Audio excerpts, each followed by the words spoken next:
Thank you, Alexis. And I think Riley or whoever else was said, yes, I'm recording now. So we'll start over again. It is Monday, June 26th. This is the beginning of week 4 of business communications, our last week. I've already given everyone one my spiel about catching up on your discussions, so everybody's heard about that. And then I've changed all the due dates for July 2nd, so everyone can go back, forwards, whatever. I know a lot of you guys were affected with the electricity outages there in Tulsa, so it was pretty rough. We actually went into town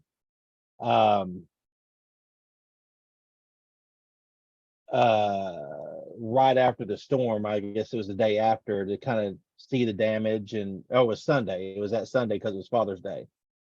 Was that Father's Day? Or was it my birthday? I don't remember. Whatever it was. And Midtown was pretty tore up. It was pretty bad. So if you were affected, also I will be sending out an email. I may share it with you guys here real quick if I can find it again.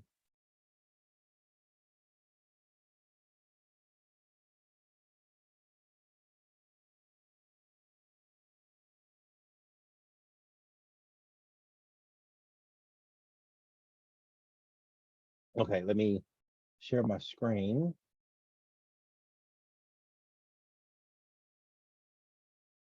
And I got this email from our lady in HR, Brandy.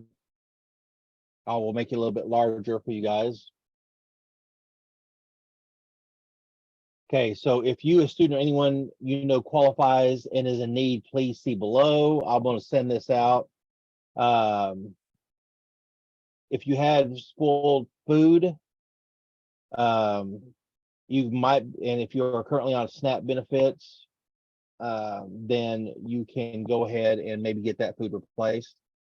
So I'll forward this email to everyone. So if anybody happens to be in that situation, hopefully you get your some of your food replaced.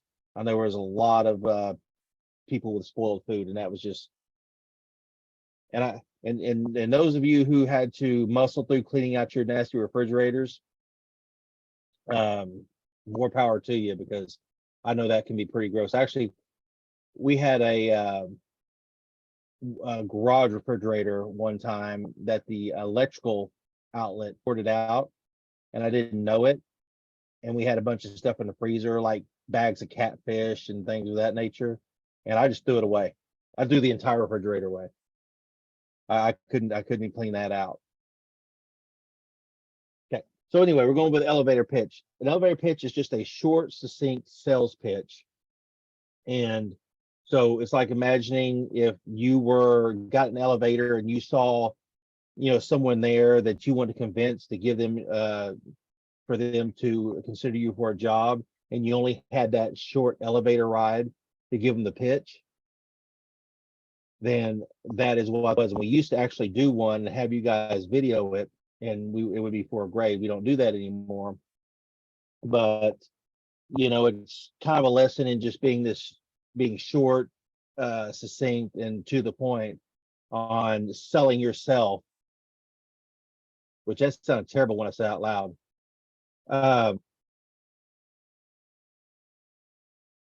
Yeah, just selling yourself for a job, convincing someone that you're the person for that job. I know I said it again, I can't help myself. So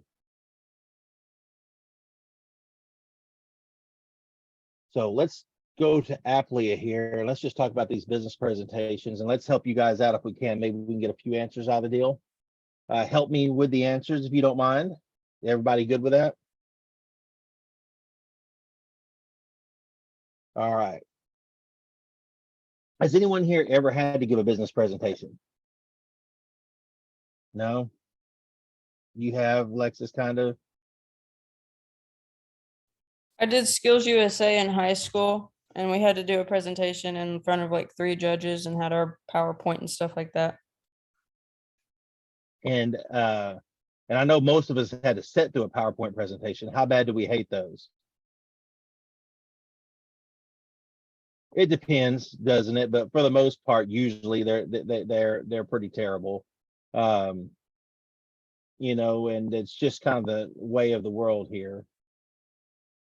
Oh, I have more people show up. If you just, let's see. I went on Thursday and there were still trees on top of houses around 15th. I believe at Tracy and Lexington. And my mother-in-law said that people were breaking stores and stealing food. I can believe that as well.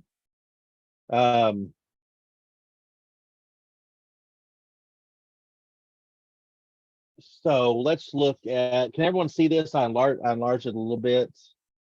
Like, oh, you know, I was in the Army, Tamara, before PowerPoint. So it was all somebody standing in front of you with a book, you know, or reading directly from the sheets. I don't know if you ever step one of Ready Step, you know, and then they would teach you how to do a side straddle hop, because that's a jumping jack for all you civilians. But and then they would describe each movement to you, and it was just it was nightmarish.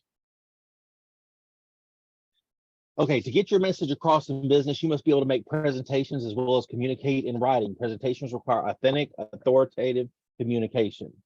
Why do presentations reduce message distortion and misunderstanding? And let me see, we got another one here. Like I said, I went through basic training for the Army, didn't finish, got hurt, and we used tiger bar eyes to keep us awake. Absolutely. Absolutely. Basic, if you fell asleep, it was like it was just deadly. Now, remember, when you see these that say check all that apply, there's chances are it's more than one. All right, so reducing distortion. Can anyone tell me which ones we're looking for here?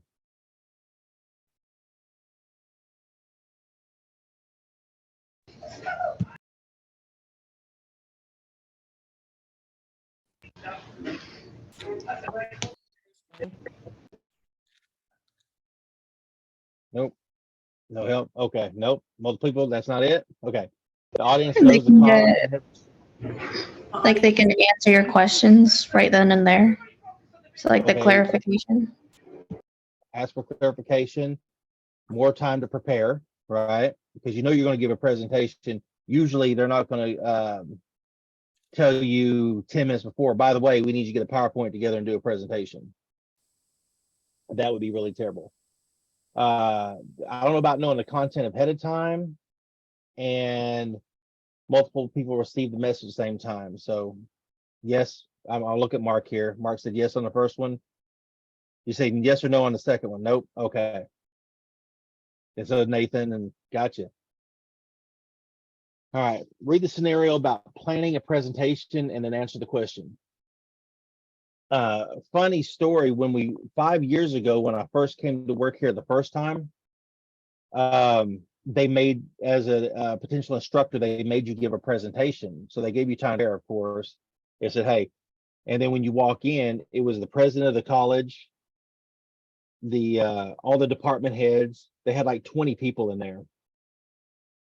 And I was not expecting that. So they will do something like that to you. And that was kind of fun. But I had a really cool presentation lined up. So I think I did a good job. They hired me eventually. Maria is a motivational speaker who speaks at seminars on how workers can take charge of their careers. Her presentation includes several examples of people who successfully changed from jobs that made them unhappy to careers they love. She wants to give potential career changers confidence. Still, she knows career transitions don't always work. What is the central message? The first one. You mean anything you Be want what to you want to be? be. Or with careful planning, you can find a path from your current job to the one you want. Or when I was growing up, I wanted to be a motivational speaker, and now I am. Yeah, with careful The planning. second one.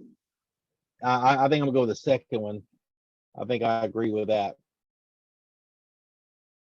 Be you know, be motivated to be like Tim Robbins. Anybody ever seen of his motivational stuff? Isn't he a giant, Mark? Isn't he like 6'6" or something? Yeah, I think so. I remember being real caught off guard, realizing that, finally seeing him standing next to someone, not just on the cover of a book. Yeah, this guy's huge. Understand the context of the presentation you've been asked to give is important. Which of these questions will help you assess environmental factors that may affect your presentation? Check all that apply. Will I be the only speaker? How far will the audience be from the speaker? No. How much time will I have to present? And why is this topic important to the audience? So all those things I think matter. Anybody disagree?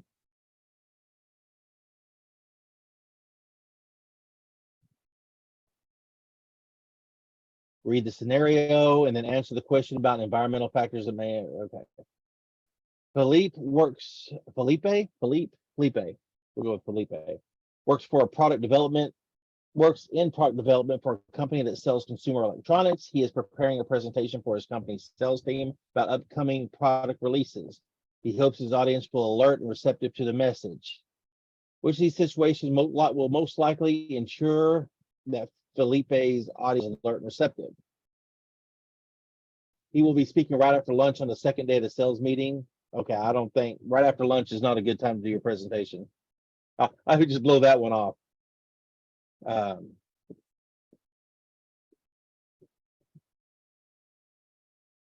Okay, Felipe will be the first speaker in the morning, and the sales staff special requested a presentation on upcoming product releases. Yep. The third option.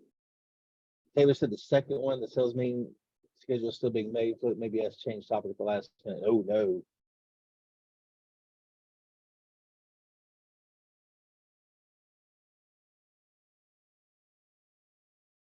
All right, organizing the content. When I write, oh, sorry, that's okay, Taylor. When I write, I actually have a software I use that forces you to separate production editing. Okay.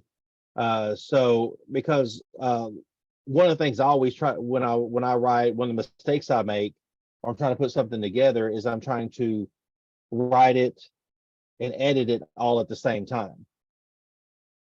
Put it in the right order, change the wording. And that's not the way you're supposed to do it. The way you're supposed to do it is you're supposed to just kind of vomit all your thoughts out onto your paper and your document, and then you're supposed to go back and edit it.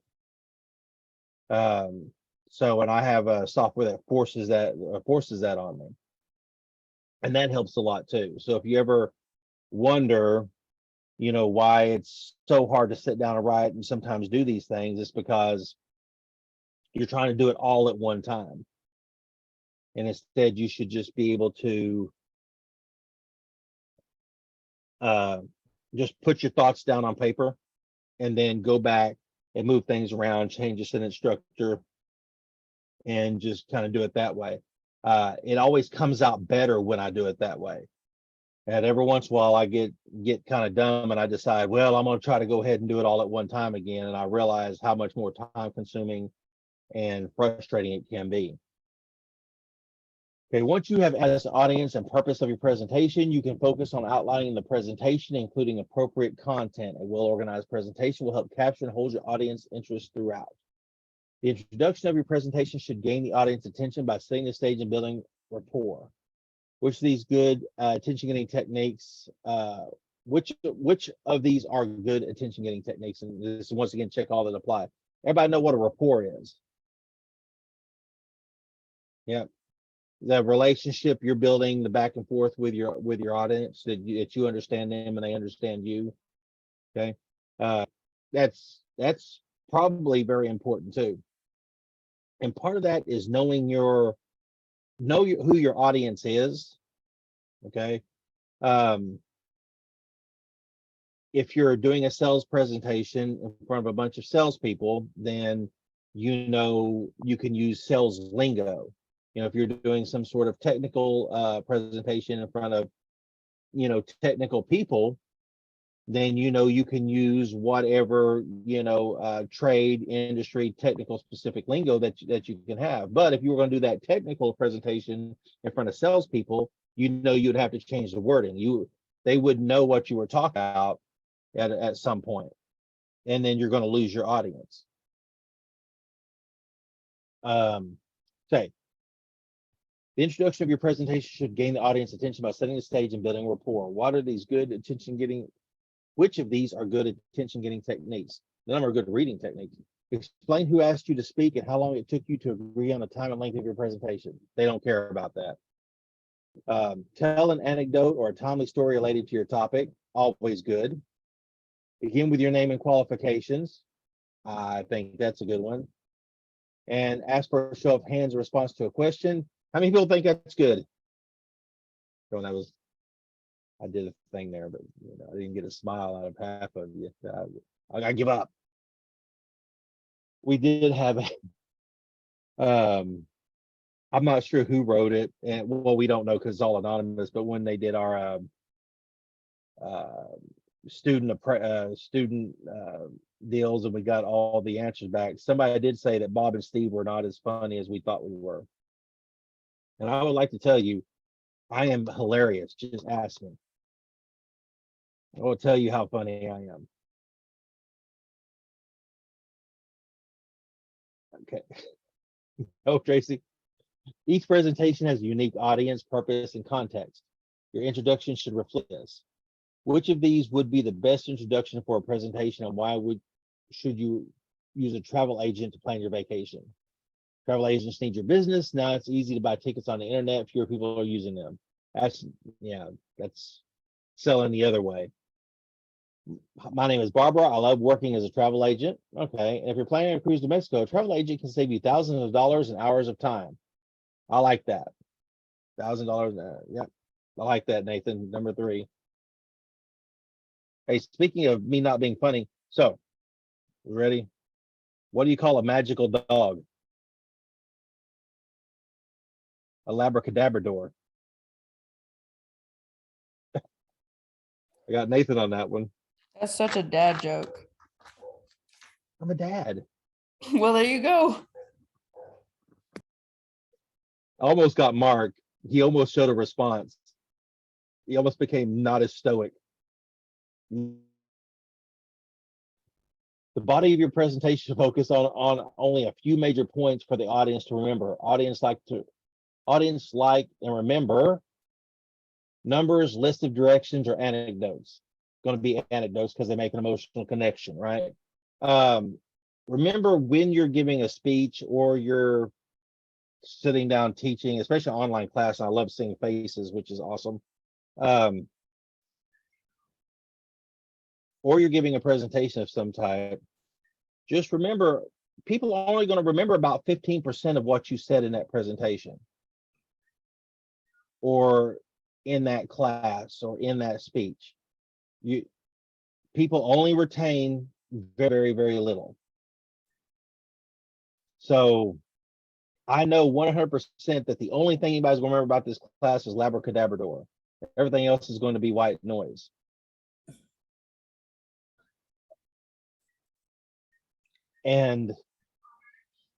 But many times, most of the learning process will happen after we leave here. And that's just the nature of how the human mind and learning works. So as a educator, I learned that years ago, and I've just come to accept that, most of what I say just goes in one ear and out the other. And then when I taught high school, I probably only got about 3%. They only probably remember 3% of what I said, because high schoolers don't remember anything anyway. Oh, but they know it all. Oh my God, do they? I mean, no, that's not right. I am so One of glad. them. I'm so glad both my children are grown, but my grandson, he is 11, so he's coming on those teenage years. Oh yeah.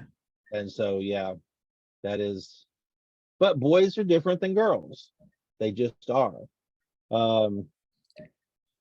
And I think, I don't know, I always, and people have probably heard this from me before. And I explained to anybody who's going to be a father of a girl, and I know we have a lot of women in here, that number one, it doesn't matter if you have a 400 IQ and you just saved the world from an apocalypse. By the time she's 10, she's already smarter than you are. So just come to grips with that. Oh yeah, my daughter was worse. And by the time the little girl is 12, if as the father you still believe you're the boss, it's because she lets you think that. And all these women around here who had dads, or who had fathers around, I believe you probably know that you had dad just completely bumfuzzled from the go. I have 3 girls, so, and 2 And boys. I would always say I would raise 3 boys to 1 girl any day. I Yep, agree. yep, I agree too. I didn't have near the trouble out of my boy that I did my girl.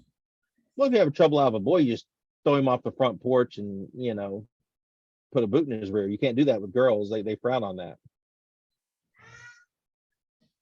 They frown on it when dads do it, not necessarily when moms do it though.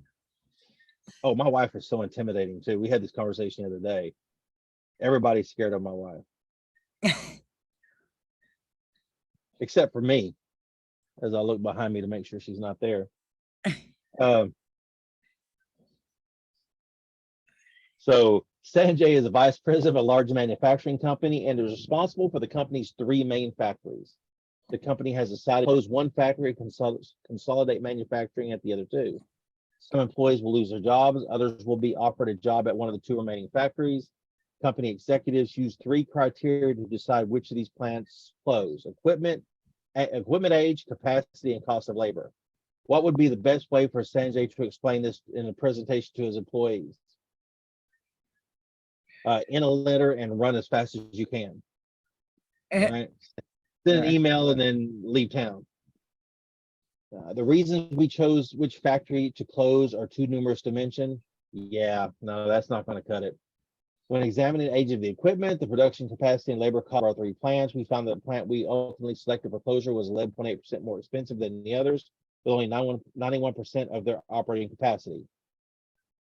We had to choose one of our 3 factories to close. We chose the one with the oldest equipment, the smallest production capacity, and the highest expenses. So which one do you think? I would think the last one. Last one? Are we all going with that one? I'm kind of stuck on 2, but I think it has I don't know. We'll see what the book says afterwards. The last one. The last one. Okay. Nikki, did I get you down? I'm not sure. Did you come in a little late? No, I was on the laptop and then I switched to the phone. Okay, let me make sure I have you written down. And if for some reason I missed you, you guys know, just email me. And Zoe's here. Okay.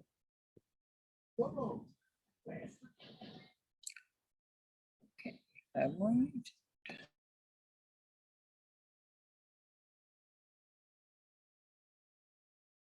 I did miss Nikki. And I did miss Lily.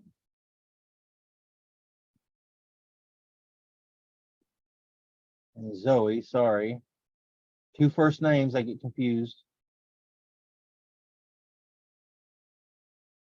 Awesome. All right, everybody's caught up now, hopefully. But if I did miss someone, please just send me an email, let me know. I will correct it. The closing provides support and unity for your presentation. Which of these are important tips for crafting a strong close for presentation? Check all that apply. Okay. Develop a creative, memorable conclusion. Don't be like a rock band from the 70s and not know how to end the song, right? Tracy, I saw you smiling because you know. The top close to the introduction. Just say, that's all we got, and open the floor to questions. I don't know about all that. And use transition words that signal that you're getting to the close. Right, all three of those I think work. How much time do we have? We'll look at the assignment, see where we're at. 6956. Okay, if I hurry up, we can get through this one. Everybody can have a little leg up. So I'm gonna stop running my head about other things and get moving. Preparing your presentation. Consider the use of visual aids. Speakers who use visual aids are more likely to achieve their goals than those who don't. Visuals help reach the audience through double impact through the eyes and ears. Presentation visuals provide many advantages. Which of these are advantages of using visual aids during a presentation? Now, and we're talking about visual aids, a lot of times they'll tell you, like when you do PowerPoint, stay away from the list and the bullet points if you can. I mean, many times you can't, but man, you want to lose me real quick, just start having a bunch of bullet points on the slide. You know, next thing you know, I'm playing Sheba Eternity on my phone, ignoring you.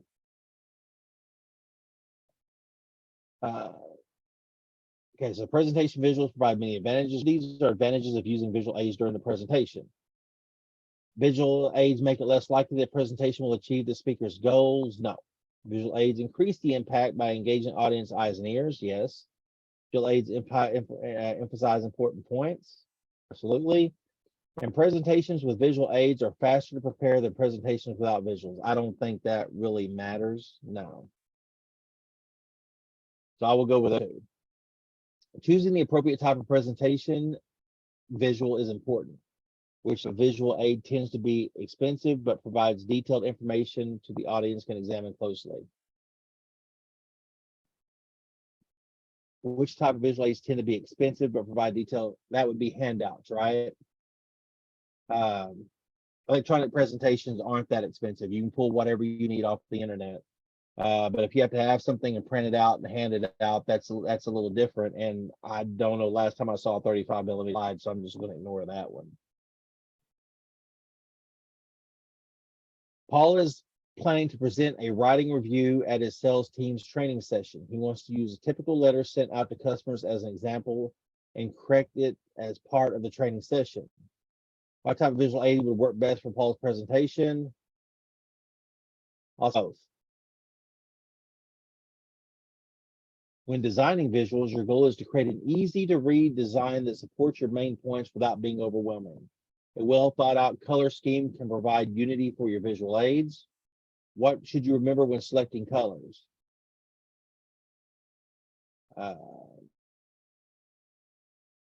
Avoid using red and green. Okay, I don't think that's one. Use minimum of 3 colors per slide to trigger memory. Anybody help me out with this? Because I do not remember this answer. Avoid using red and green, it says in the book, because most people are colorblind and can't distinguish those colors. Oh, there Or are there's colors. because of colorblind people. Okay. All right, that's good. And you know why we in evolution developed our red and green visual? So we could tell when we're out on the savannah or hanging out in trees and predators, we could tell the right fruit, which fruit was ripe to eat. Just a little piece of nobody. Okay. Use similar colors for text and background. No. Use minimum of 3 colors per slide to trigger memory. I don't remember that. Use cool muted background colors for formal presentations. It says check all that apply. There's more than one answer. So, but we'll just go with what we have, unless anybody has anything to add. We'll know here in a minute whether we were right. Which of the following would make a presentation slide more effective for formal presentation? Proofread carefully for errors that damage credibility.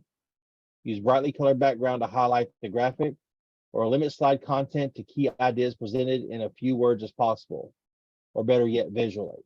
So that's what we want, right?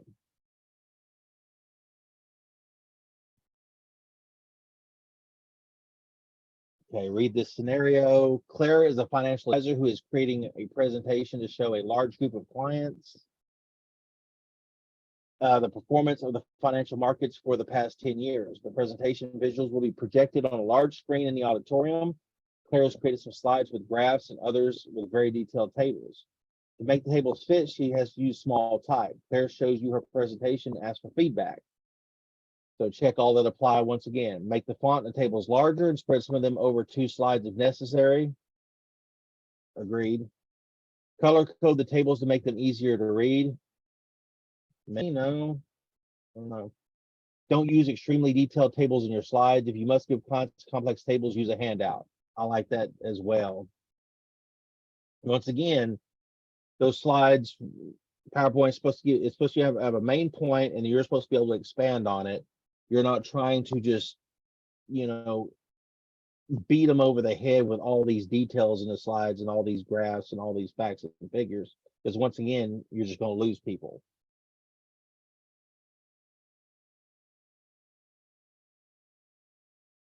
Keep the highest. After organizing your presentation, you need to determine how to deliver it using appropriate methods, vocal qualities, and style. The style you use to deliver your presentation will determine how your audience receives your message. Read the scenario about presentation, delivery, and then answer the question.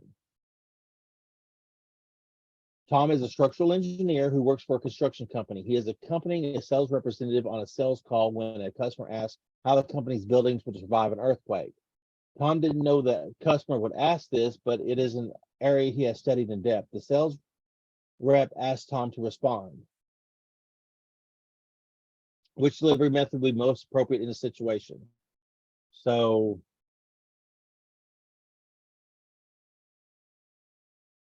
probably memorize. If he's in a lot of research, he should know, right? Do we agree?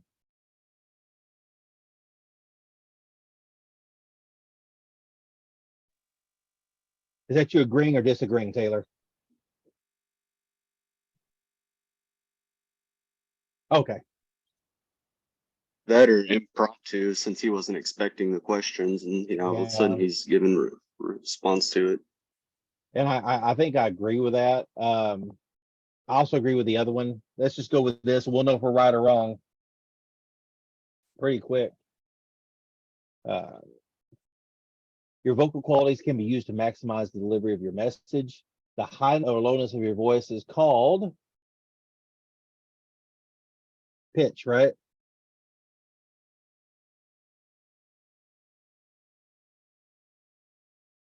Is that like the Pitch Perfect movies?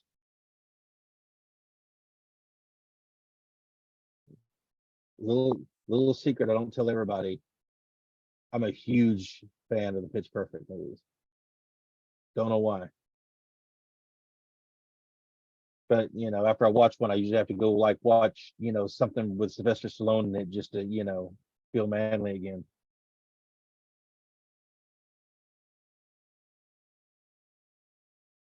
All right, have a good night, Hannah. Kalia says she loves Pitch Perfect. Yes, all 3 of them. Stephen works as a computer technician and rarely gives presentations. He has been asked to present a new billing system to his company's accounting department. He's worried about how he will sound and whether the audience will understand him. You are Stephen's boss. What advice would you give it to him? Read the speech from a script, concentrate on speaking as slowly as possible, record the presentation, and listen to it ahead of time. Absolutely, yep. Or the German 3 for you guys. Ever seen what was it? Inglourious Bastards.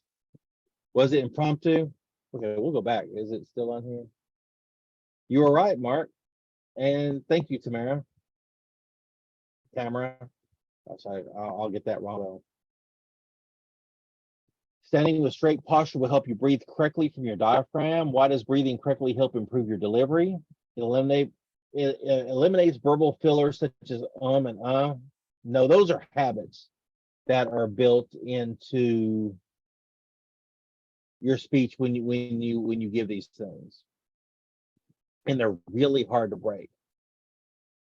It helps you project your voice. Yes, it allows you to use your mouth to form sounds precisely, which I have a hard time doing, and it allows you to speak more quickly.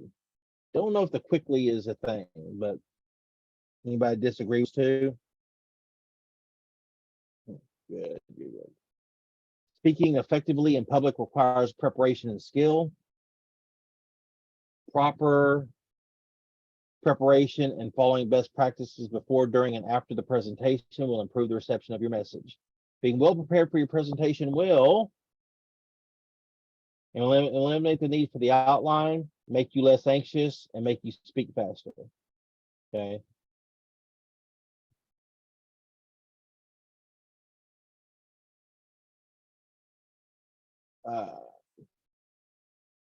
Anybody agree with that? Or do we need to go with eliminate the need for an outline? Okay. Gosh, this seems like it's taking so long.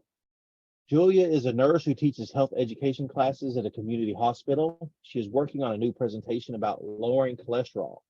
She has prepared presentation slides and has practiced her introduction and conclusion several times. How else should Julia prepare? What has she done? She's prepared presentation slides and practiced her introduction and conclusion several times. She should practice the entire thing all the way through. Absolutely. She should practice using the slides. She should prepare a backup plan for the presentation slides in case the computer doesn't work. Hopefully that's not a problem. Julia should memorize every word in the speech so she can recite it without notes. And that, no, some people do that. Other people just have an outline and they go off those. And then some people just, memorize it and then kind of speak at their own on their own way. So it's different for everybody. Memorizing a speech, having a canned speech is kind of boring, and people notice that. We notice that with politicians a lot, right? They give the same speech over and over again. I use my politician, because you notice this when Bill Clinton used to speak, he would point like this. He'd never point directly at you because that seemed aggressive, and he would never use his fist because that seemed aggressive.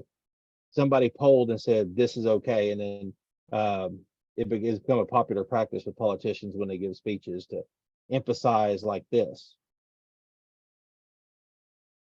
Watching your audience is important. Talking, moving chairs, and other signs of discomfort are examples of negative feedback, right?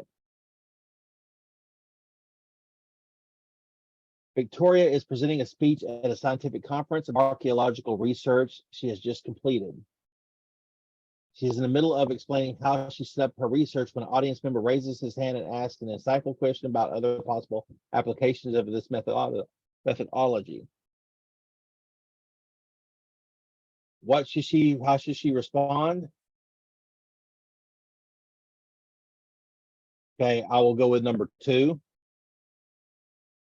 All right, you don't want to just completely derail your entire presentation to get into a detailed discussion. And you definitely don't want to tell them, hey, it's not what I'm here to talk about. Sit down, jackass. Put your hand down. After the presentation, I said again. After the presentation, it is important to make certain you continue to meet your audience's needs. What are good practices for the end of a presentation? Distribute handouts, leave immediately, answer questions from the audience. Leaving immediately and don't answer questions is not a good way.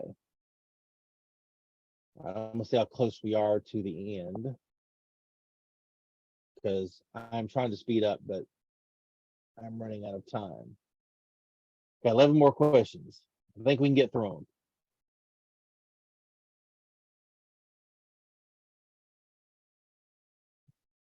In addition to preparing and practicing after a compelling presentation, you need to be able to adapt your delivery depending on the situation.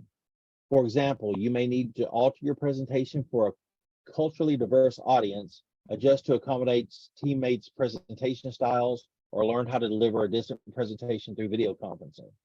Some cultures appreciate more formality than casual North American culture. If you're addressing an audience who will expect you to be formal, what should you do? Check all of the pride. Dress conservatively. Open with a funny story and negative. Make your manner formal and reserved, and use a flip chart to draw illustrations as you go. So There are cultural differences do matter. And we're not talking about it even just from one country to the other, but if you're giving a presentation for people just a different part of our country, because America's so huge anyway, it's different for people in New York than it is for people in Texas than it is for people in California. So you have to, once again, know your audience. Are you speaking to, a bunch of surfer boys from California, or a bunch of stuck up finance people from New York, or a bunch of ranchers from Texas? So, and how you would do that presentation would matter given your audience. And some people do want you more formal. One source of potential frustration can be a difference of how cultures view and use time. If you are doing business in a culture that has a different time consciousness than your own, your day full of back-to-back meetings, make sure meetings are scheduled to last only as long as your business will take, not to waste anyone's time, and recognize that your presentation may not stay in the precise schedule you expect. And you don't waste time. Wasting time is terrible. Bad. Okay. Much work in business today is done in teams. For team presentations to be effective, much of the team's rehearsal time should be devoted to verbal and physical transitions between team members, proofreading the handouts, or coordinating what everyone will wear. Nope. Verbal and physical transitions. Crystal works in HR for a large bank. This may be all we get through. We may have to just grade this and leave the last of it to our imaginations. The bank has just undergone a major reorganization, and Crystal is working with the CEO and 3 executives on a presentation to the company about the new organizational structure. The presentation will be given 6 times, once for each major division of the bank. Crystal's part of the presentation is short, about 3 minutes out of about 20, and preparing for it has caused her to fall behind on her other work. Crystal is considering bringing her laptop to the presentation so she can catch up on her email while the others are doing their parts of the presentation. She mentions this to her colleagues. What should her colleagues tell Crystal? No.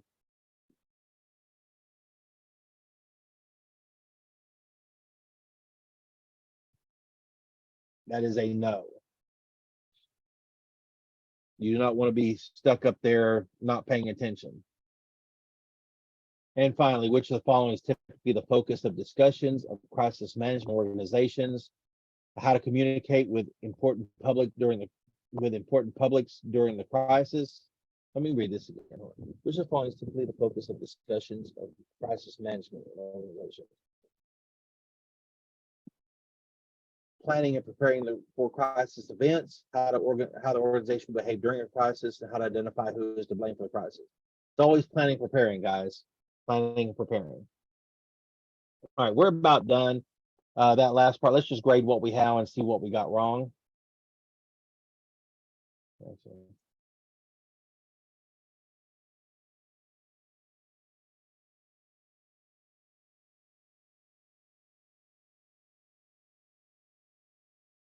All right. Oh, let's see what we missed.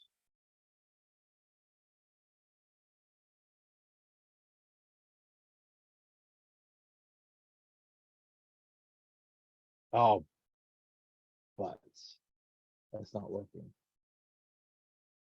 All right, on this one we missed. Audience always knows the content ahead of time. Okay, I'll go with that. And not the speaker has more time to prepare. So we were wrong right there. When it has a green check mark next to the blank ones, it means that you got it right. Oh, is that? Oh, okay. Like if you were to click it now, it would turn red. Okay. And So the then one thing we got wrong was the speaker has more time to prepare. yeah. Okay, awesome. Thank you for clarifying. So we missed these two. How far will the audience be from the speaker? We should have clicked that. And why is the topic important to the audience? We should not have clicked it. All right.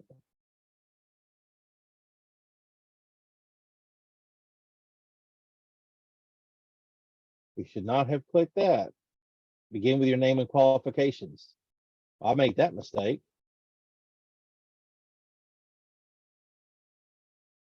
All right.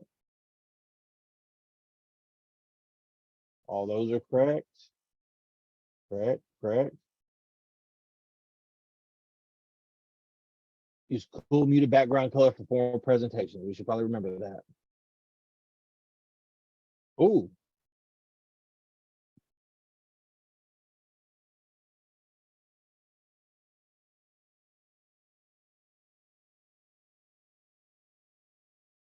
Yep. If I'd have read it, if I would have read it, I would have got that, right?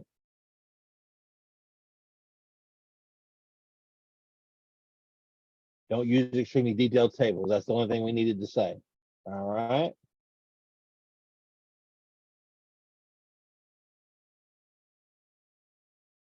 Impromptu, thanks for that.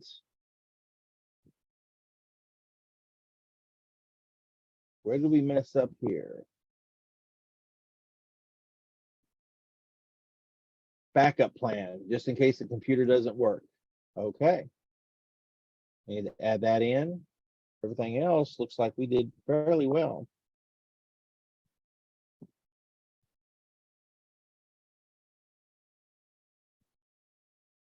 Ooh.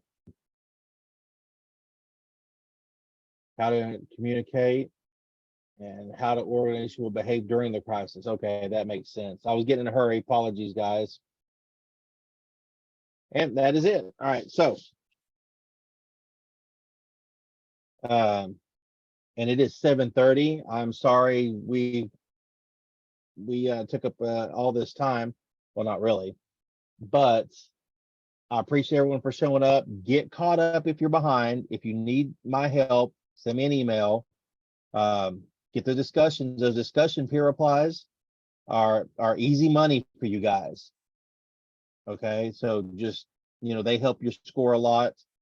I will see many of you in next week in business math. So I will try to get that open as soon as possible as well, if you want to get a little bit of a head start. Do we have some people who really have a problem with math? No, Nathan's fine. Alexis is fine. Kelly's one. Okay. Yeah, that's fair.